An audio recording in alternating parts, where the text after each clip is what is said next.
lamang. Samantala, sa ibang mga balita muna, kahit tag-ulan na, ay nananatili na nasa critical level ang tubig sa Angat Dam. May live report si Julius Segovia. Julius.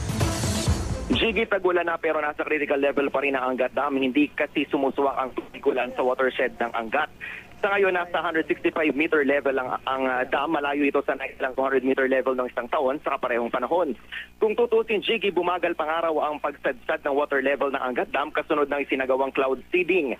Ang dating hanggang 50 centimeters na nababawas sa tubig ng dam kada araw, nasa pagitan na lang ng 20 hanggang 25 centimeters ngayon. Dahil hindi pa rin nakaka-recover ang Angat Dam, putol pa rin ang supply ng tubig sa irigasyon at sa paglikha ng kuryente. At kung magtutuloy-tuloy nga ang pagbaba ng tubig sa Angat Dam at umabot ito ng 160 meters, hindi raw malayo yung rekomenda ng National Water Resources Board o NWRB sa gobyerno na bawasan ang alokasyon ng tubig sa mga bahay sa Metro Manila. Sa ngayon, Gigi, 41 cubic meter per second ang water allocation sa mga bahay katumbas ng higit 200 drum ng tubig kada segundo.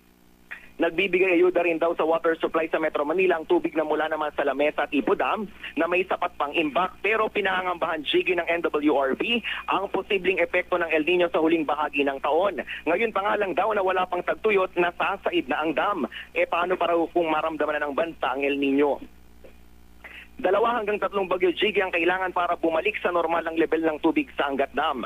At habang hindi pa tumatama ang tubig ulan sa watershed ng Angat, mainam pa rin daw na magtipid sa konsumo ng tubig para hindi nasapitin ang nangyaring water shortage noong 2010. Yan muna ang latest. Balik sa Gigi.